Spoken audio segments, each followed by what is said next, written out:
မင်္ဂလာပါရှင်။ Samni Entertainment ကနေပြန်လည်ကြိုဆိုလိုက်ပါတယ်။ဒီကနေ့တက်ဆက်ပေးခြင်းတဲ့အကြောင်းအရာလေးကတော့မြင်းကွန်တိုင်အေးခေအကြောင်းလေးပဲဖြစ်ပါတယ်။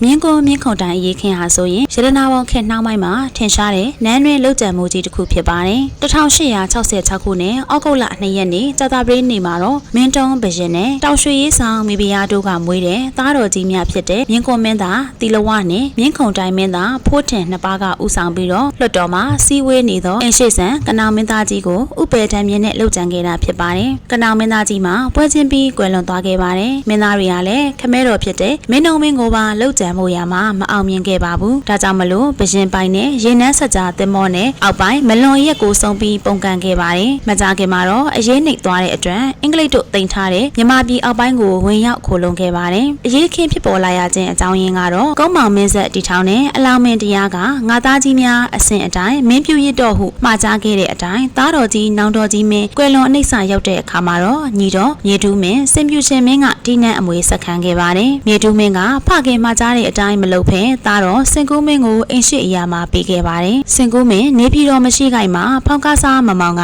ထိနန်းလူခဲ့ပါတယ်။ဖောက်ကားစားမမောင်ကိုတော့ဘိုးတော်ဖျားပဒုံမင်းကမုမတ်အကူအညီနဲ့တိုက်ခိုက်အောင်နိုင်ပြီးတော့ထိနန်းသိမ့်ပိုက်ခဲ့ပါတယ်။ဘိုးတော်ဖျားဟာထိနန်းကိုလှုပ်ကြံစဉ်ညီတော်ပင်တလဲမင်းကိုအင်ရှိဆန်ထားမိလို့ဂတိထားခဲ့တော့လဲနန်းတက်တဲ့အခါမှာသားတော်ကိုသာအင်ရှိဆန်ထားခဲ့ပါတယ်။ဒါကြောင့်မလို့သားတော်အင်ရှိဆန်ကွယ်လွန်သဖြင့်ညီတော်ဘာကြီးတော်စကိုင်းမင်းကိုဆက်လက်အင်ရှိဆန်ထားခဲ့ပါတယ်။စကိုင်းမင်းရဲ့ညီတော်တာယာဝရီမင်းကပုံကန်ပြီးတော့နန်းတက်ခဲ့ပါတယ်။တာယာဝရီမင်းရဲ့ထိနန်းအမွေကိုသားတော်ပကံမင်းကဆက်ခံခဲ့ပါတယ်။ပကံမင်းကိုတော့မင်းုံမင်းနဲ့ကနောင်မင်းသားတို့ကတော်လန်ကမင်းုံမင်းကနန်းတက်ခဲ့ပါတယ်။မင်းုံမင်းကစင်ဖြူရှင်မင်းကစပြီးပြစ်ခဲ့သောအစဉ်လာကိုပြန်လည်ပြုပြင်ခဲ့ပါတယ်။သားတော်များကိုထားပြီးညီနောင်ကနောင်မင်းကိုအင်ရှိဆန်အဆောင်ရောင်များကိုအနှင်းခဲ့ပါတယ်။ဒါကြောင့်မလို့သားတော်တွေဖြစ်တဲ့မြင်းကွန်မင်းသားညီနောင်နှစ်ပါးကမကြေမနက်ဖြစ်တဲ့အကြောင်းရင်းတစ်ခုပဲဖြစ်ပါတယ်။အင်ရှိဆန်ကနောင်မင်းသားရဲ့နိုင်ငံတော်ကိုခေတ်မီလက်နက်နိုင်ငံတည်ဆောက်နေမှုကိုနေချက်အင်္ဂလိပ်တို့ကမလိုလားတဲ့အတွက်ကြောင့်မြင်းကွန်မင်းသားညီနောင်တွေကမြင်းကွန်မင်းသားညီနောင်များအာ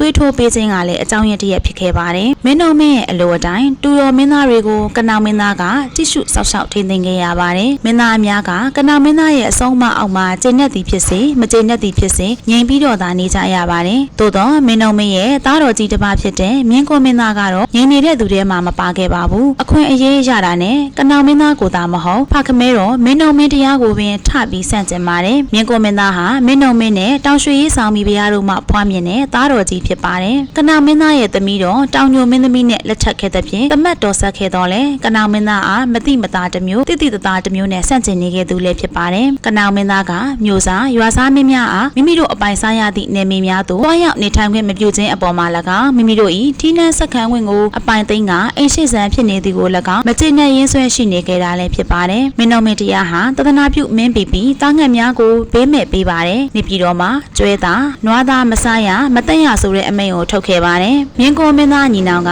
ဖခမဲတော်အပိုင်မင်္ဂလာနွားဖြူကိုတတ်စားခဲ့ပါတယ်။ထို့သောမင်းမိတ်ကိုဖီဆန်သောသားတော်နှစ်ပါးအားဆုံးမဖို့အတွက်မင်းတော်မင်းကအင်ရှိဆန်ကနောင်မင်းသားကိုတာဝန်ပေးခဲ့ပါတယ်။ကနောင်မင်းသားကမင်းသားညီနောင်ကိုကြေးတိုက်သွင်းကချုပ်နှောင်ထားလိုက်ပါတယ်။မင်းမိတ်ကိုဖောက်ဖျက်ကျူးလွန်ခြင်းဟာတေတံထိုက်တဲ့အဖြစ်တစ်ခုပဲဖြစ်ပါတယ်။ညီနောင်တို့ကမကျေနပ်ကြပါဘူး။ခမဲတော်မင်းတော်မင်းအပေါ်မှာလည်းသားတော်များကိုထိနှန်းဆက်ခံခွင့်ပေးရန်မစင်စားပဲညီတော်ကိုသာအင်ရှိဆန်အရာပေးထားခြင်းအတွက်ကျေနပ်ဟန်လည်းမရှိပါဘူး။ဒါကြောင့်မြင်းကွန်မင်းသားဟာတနေ့မှာနန်းတော်ကိုပုံကန်ပြမယ်လို့ကြုံဝါလိရှိပါတယ်။မင်းတော်မင်းတရားကြီးဟာသားတော်ကြီးများစုံညီစွာခါစားမိလျင်ပြုံးတော်မူလျက်ကိုင်ငါသားများဖခမဲတော်ဖျားကိုပွဲတော်ဟင်းများကိုယ်တိုင်ချက်တရာသားငါးများကိုကိုယ်တိုင်ချက်၍စัจ जा စမ်းမှာငြိမ်ဆက်စွာပွဲတော်တီလိုပါတယ်လို့စင်စင်အားဖြင့်ဆန္ဒမရှိတော့လဲကျွမ်းဝင်ချစ်ခင်သည်ဟူသောပရိယေဖြင့်မိန့်တော်မူလျင်တချို့သောသားတော်များမှာဝမ်းမြောက်စွာဖြင့်မြည်သည်ဟင်းချက်တဲ့ကြောင့်ကိုယ်တိုင်ချက်၍ဆက်တာကြသည်မြင်းကိုမင်းသားအလှဲ့မှာတော့မှန်လာပါဖေဟာသားတော်အမဲသားဟင်းချက်တဲ့ကြောင့်မှာဖေဟာလို့ရှောက်ထားလိုက်ပါတယ်မင်းတော်မင်းဟာဆိုရင်အမဲသားဟင်းကိုကိုယ်တိုင်လဲပွဲတော်မတီးခဲ့သလိုတိုင်းသူပြည်သားယဟန်ရှင်လူအလုံးမစားတော့ရန်အတွက်လ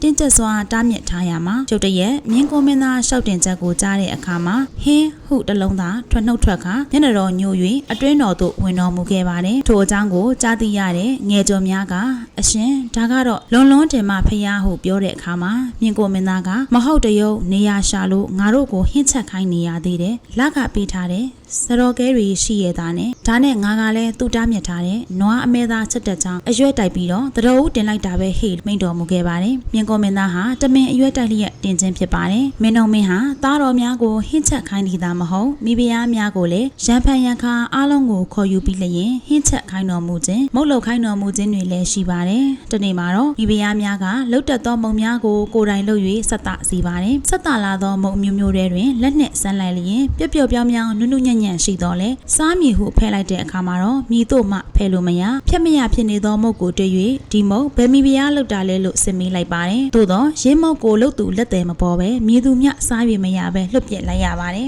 ်လွတ်ပြစ်လိုက်တဲ့အခါမှာလည်းခွေးများပြင်ကြိုက်စား၍မရပဲကြီးများစော်များထိသွားခြင်းဖြစ်တာအဆုံးသတ်ခဲ့ပါတယ်ထိုမုတ်ကဘရင်တွင်စားစရာပေါ်များပါလေရဲ့အကြောင်းရှာပြီးမိဖုရားများကိုမုတ်လုခိုင်းရမည်လို့ဟုဒေါပွားနေသည်မြင်းကွန်မင်းသားကသူ၏မေတော်ဆောင်မှာပို့လွတ်သောသူကိုနှုတ်ပိတ်ပြီးတော့ဖလဲပေးလိုက်သောမုတ်ပဲဖြစ်ပါတယ်အမေတကာရှာကြံပြီးတော့စင်သေးရဲ့သူကြီးကိုဓားဖြက်လိဖြက်ကမုတ်နဲ့တူအောင်ကြော်ပြီးပေးလိုက်သောစင်ဤသူသားပင်ဖြစ်ပါတယ်တနေ့မှာတော့မြင်းကွန်မင်းသားညီနောင်တို့ဟာငယ်ကျော်များနဲ့တကွဥယျာဉ်တော်မှာကစားနေကြပါတယ်ကစားလွန်ပြီးတော့မိုးချုပ်သွားတဲ့အခါအိမ်တော်မှာလည်းအဆောက်မကြံရင်ခဲ့တဲ့ဖြင့်ထမင်းဟင်းချက်ပြုတ်ထားမဲ့သူမရှိပဲဖြစ်နေခဲ့ပါတယ်ထိုအခါမှာမြင်းကွန်မင်းသားညီနောင်နှစ်ပါးကလည်းလေးသိန်းတကားအထွတ်ကျုံတော်အနီးမှာမျက်စားနေသောဘရင်ဤမင်္ဂလာနှဖြူတရှင်းကိုဖမ်း၍တက်ခါချက်ပြုတ်ကြော်လော်ပြီးစားတောက်လိုက်ပါတယ်မင်းတော်မင်းသိတဲ့အခါမှာတော့အကျဉ်းချရန်ညီတော်ကနောင်မင်းသားကိုတာဝန်ပေးခဲ့ပါတယ်အိမ်ရှိမင်းသားကြီးကနှစ်ပတ်ချုပ်ပြီးတော့ပြန်လှုပ်ပေးလိုက်ပါတယ်ထိုအဖြစ်ပြကြောင့်အိမ်ရှိကိုတော်ကြီးအားမြင်းကောမင်းသားက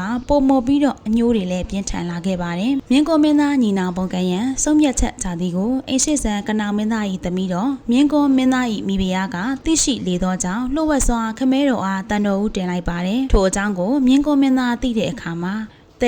တင့်အဖေရှင်ဘရင်ဖြစ်တော့တင့်ကိုမိဖုရားမြှောက်မတယ်လားငါရှင်ဘရင်ဖြစ်မှာသင်မိဖုရားဖြစ်မှာတော့ तू မကြည့်ဘူးဒါလောက်အဖေကိုလင်ထက်ပိုချက်လှတဲ့တတော်မှာသွားမြဲလန်းသာသွားတော့ဟုပြောဆိုကျိန်းဝါပြီးတော့အင်္ဂလိပ်ထောင်းတော့မောင်းစုံနဲ့သူအရှင်လက်လက်တုံနောင်ကထဲထောင်း၍ရရဆက်ဆက်တပ်ပစ်ခဲ့ပါတယ်သမီးတော်ကိုမြင်းကိုမင်းသားတပ်ပစ်ကြောင်းကိုကနောင်မင်းသားသိတော့လဲအေးမယူပဲနဲ့တာသမီးပဲနောင်များစွာရနိုင်သေးသည်ဟုဆိုကအေးဆေးစွာပဲနေလိုက်ပါတယ်ညီတော်မြင်းခုံတိုင်မင်းသားကလည်းတက်တော်16နဲ့18နှစ်တိုင်အောင်တောင်ဥယျာဉ်တော်အတွင်းမှာရှိတဲ့ရေကန်မှာငပြောတော်ကိုဖောင်ဖွဲ့၍တက်စီးပြီးရှေ့ကကျိုးတက်လျက်လူနှစ်ယောက်ကဆွဲရလေတယ်နှစ်စဉ်ပြုလုပ်ရသောကြောင့်မူးမတ်ကြီးများမှအစာ၍အရာရှိများကကွယ်ရမှာမြင်းခုံတိုင်လို့မခေါ်ပဲလူတေလေးလိုသာခေါ်ခဲ့ပါတယ်မြင်းကိုမင်းသားဟာမိမိရဲ့အထွေထွေမကျေနပ်မှုတွေကိုအကောင့်ထဲဖော်ဖို့အတွက်ညီတော်မြင်းခုံတိုင်မင်းသားနဲ့တိုင်ပင်ပါတယ်ခမဲတော်နဲ့ဘာရီတော်တို့ကိုပုံကန်ပြီးထိနှံသိမ့်ပတ်ရန်ကြံစီပါတယ်ထိုအကြံစီကိုရတနာဘုံနေပြည်တော်မှာရှိတဲ့အင်္ဂလိပ်ကိုယ်စားလှယ်များကအားပေးအားမြောက်ပြုခဲ့ပါတယ်နိုင်ငံတော်ခေတ်မီရေးအတွက်အာသွန်ခွန်ဆိုင်ဆောင်ရွက်နေသောကနောင်မင်းသားကြီးမရှိလျင်ခေတ်မီရေးလုပ်ငန်းများရက်စဲကုန်လိမ့်မယ်လို့အင်္ဂလိပ်တို့က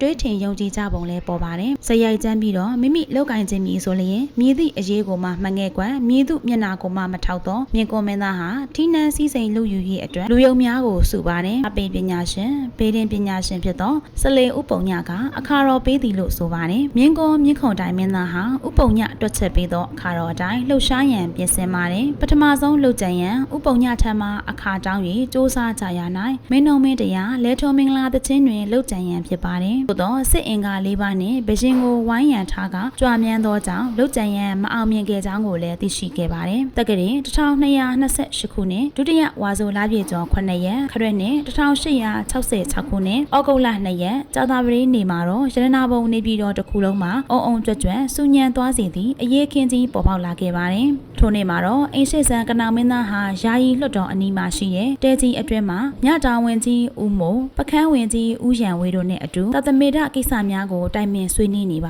တယ်မင်းတော်မင်းတရားကြီးမှာတော့တောင်နမ်းမတော်မိဖုရားနဲ့အတူမဟာလောကမာရစိန်ဖျားပရိုင်ဝိုင်အတွင်းမှာပါဠိပိဋကတ်တော်များကြောက်ထက်အခရာတင်ရာမှာကြီးကြပ်ဖို့အတွက်စီရင်နေပါတယ်မင်းတရားကြီးနဲ့အတူသားတော်မခရာမင်းသားအနောက်ဝန်ရက်ဆောင်မျိုးစားလှိုင်းတက်မျိုးစားဖုံးတော်ဖြစ်တဲ့နတ်ဘူးကိုရန်တော်စားတော်ကွန်ရေထီတာလက်ဆွဲစားတဲ့နောက်လိုက်90တို့ကလိုက်ပါရန်ပွဲတော်ဆောင်မှာစံနန်းတော်အနောက်တကားစီတို့ထွက်လာကြပါတယ်နန်းတော်ဝင်းနဲ့ကက်လျက်ရှိမြင်းကောမင်းသားဝင်းမှာဆိုရင်ငဖြူသည်ဇော်ကြည်ဘိုးအစရှိတဲ့မြင်းကောမြင်းခွန်တိုင်မင်းသားတို့ရဲ့နောက်လိုက်90ခန့်မှာအရက်သေးစားတောက်စားရင်ရဲဆေးတင်နေကြပါတယ်ဥပုံညသတ်မှတ်ထားတဲ့မွန်းတဲ့ချိန်အခါတော်တို့ရောက်တဲ့အခါမှာတော့တောင်ပြင်ဟော်နန်းကုန်းဘက်မှာစောင့်နေသူတို့ကမိရှို့အချက်ပေးပါတယ်မြင်းကော မြင့်ခွန်တိုင်မင်းသားတို့ဟာရန်ဖြစ်လေးဟန်အကွက်ဆင်ပြီးတော့စံနန်းတော်အတွင်းကိုပြေးဝင်ပါတယ်မြင့်ကောမင်းသားဟာဓာကိုင်ကခုတ်မိဟန်ဖြစ်မြင့်ခွန်တိုင်မင်းသားနောက်မှလိုက်ပါတယ်မြင့်ခွန်တိုင်မင်းသားကလည်းအသက်ဘေးမှာလွတ်အောင်ပြေးသည့်ဟန်ဖြစ်ပြေးလာရင်လွတ်တော်အနီးသို့ရောက်တဲ့အခါမှာတော့ဘာတွေတော့ကဲတော်မူပါလို့အတန်ကုန်ဟောပါတယ်ကနောင်မင်းသားကလည်းမင်းသားညီနောင်တို့ရန်ဖြစ်နေပြီလို့မှတ်ထင်ပြီးတော့တားရန်ကြိုးစားပါတယ်သို့တော့စံနန်းတော်ဝင်းမှာ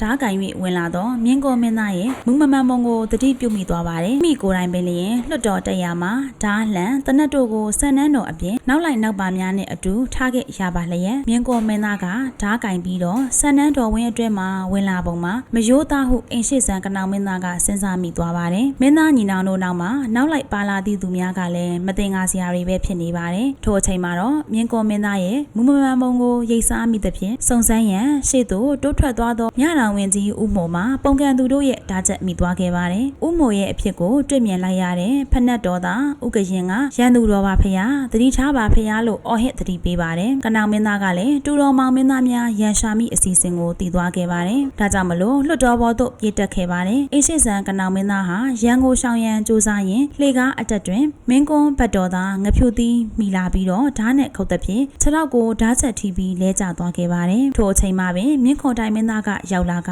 အိရှိဆန်ကနောင်မင်းသား၏ခေါင်းကိုဖျက်ယူလိုက်ပါတယ်နိုင်ငံတော်ကိုခင်မီလက်နက်နိုင်ငံတိဆောက်ခြင်းသောအိရှိဆန်ကနောင်မင်းသားကမလောက်လေးမလောက်စားမင်းသားငယ်များရဲ့လက်ချက်ဖြင့်ကြာဆုံးခဲ့ရပါတယ်ပုံကန်သူတွေဟာကနောင်မင်းသားရဲ့ဘတ်တော်သားတွေဖြစ်တဲ့မလော်မင်းသားပြင်စင်မင်းသားစကုမင်းသားတို့ကိုအင်ရှင်မင်းကခေါ်သည့်ဟန်လိန်ညာခေါ်ယူကစံနန်းတော်လက်ရဝင်းတကားအပြင်မှာလှုပ်ကြံတစ်ဖြတ်လိုက်ကြပါတယ်ဒီအရေးမှာတော့အင်ရှိဆန်ကနောင်မင်းသားမြတော်မျိုးစားတနတ်ဝင်ကြီးမလော်မင်းသားစကုမင်းသားနဲ့ပြင်စင်မင်းသားတို့ကြာဆုံးခဲ့ပါတယ်လောင်းရှည်မျိုးစားဝင်ကြီးလက်ဝဲဝင်မှုမြေတူးမျိုးစားစသည်တို့ကဒဏ်ရာရခဲ့ပါတယ်ပကန်းဝင်ကြီးဥယံဝေအပါအဝင်မူမှတ်တချို့ကလည်းထွက်ပြေးလွတ်မြောက်ခဲ့ပါတယ်ဆက်လက်ပြီးတော့မြင်းကောမြင့်ခွန်တိုင်မင်းသားနှစ်ပါးကဖခမဲတော်မင်းတော်မင်းကြီးကိုဘလို့လောက်ကြံအောင်မဲ့ဆိုတဲ့အကြောင်းအရာလေးတွေကိုတော့မနက်ဖြန်အပိုင်းနှစ်မှာဆက်လက်ကြည့်ရှုပေးကြပါအောင်လို့အကြံပေးချင်ပါတယ်ရှင်